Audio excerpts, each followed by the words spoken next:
So what was the point of this exercise? Maybe someday they will tell us. But we don't have time to think about it because now we have yet another potential war to contend with. And it comes in Asia. Just what we need. This week, with the blessing of the Biden administration, Nancy Pelosi decided to head to Taiwan. That's all but confirmed at this point. Government officials in Taipei have just been notified that Pelosi's arrival is imminent. She may be in the air right now. She's definitely coming, one source told the Wall Street Journal. The only variable is whether she spends the night. So Nancy Pelosi goes to Taipei. What's the effect of that? Well, we don't need to guess. The Chinese government has said repeatedly and clearly that if Nancy Pelosi lands in Taiwan, it could trigger a global war. Watch. A Chinese spokesperson said there would be serious consequences for the visit over the weekend, conducting military drills at sea. If House Speaker Pelosi insists on visiting Taiwan, China will take resolute and strong measures to defend its sovereignty and territorial integrity.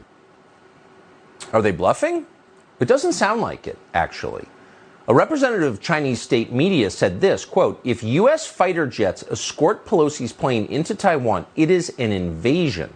The Chinese army has the right to forcibly dispel Pelosi's plane and the U.S. fighter jets, including firing warning shots and making tactical movement of obstruction. If ineffective, then shoot them down. Oh, shoot them down. Okay. So the White House naturally was asked about this.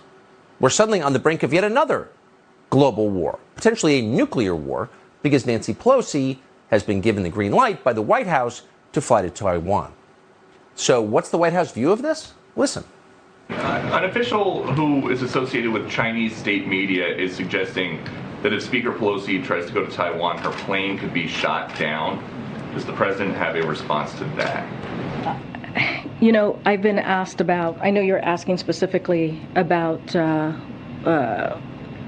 the rhetoric that we're hearing from China, but as it relates to the speaker's travels, it's something that we're just not going to speak to. Right now, that's a hypothetical.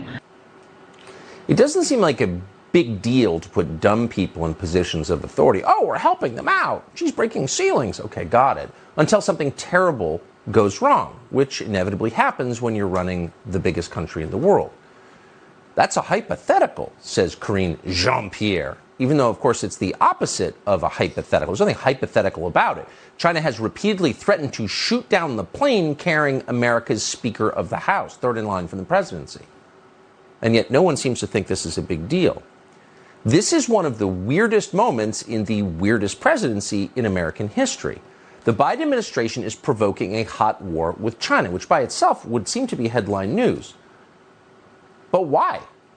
It might make a kind of sense if Biden had been a China hawk over the course of his career, if he wasn't taking money from the Chinese government, which he has.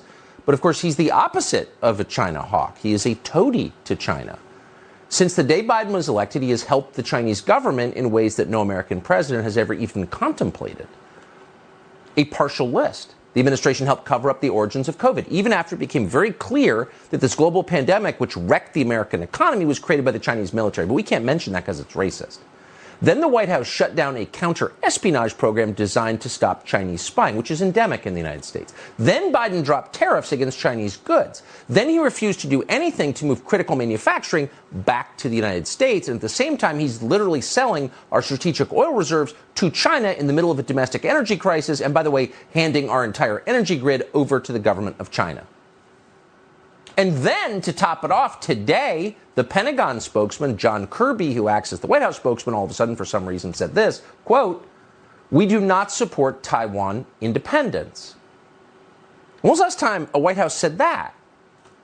No, they don't say that. Now they are saying it. We don't think Taiwan's its own country. Okay. So on every level, meaningfully on the policy levels that matter, Biden has been more pro-China than any president, and yet he seems to want a war with China now. This does not make any sense at all. In fact, it only makes sense if the Biden White House is intentionally trying to weaken and destroy the United States. There's no other logical explanation for what we're seeing now. And in fact, the template is very familiar. What's happening in China looks very much like what happened in Ukraine earlier this year. The administration sends the least capable possible emissary to a flashpoint in a faraway part of the world in order to provoke a violent response.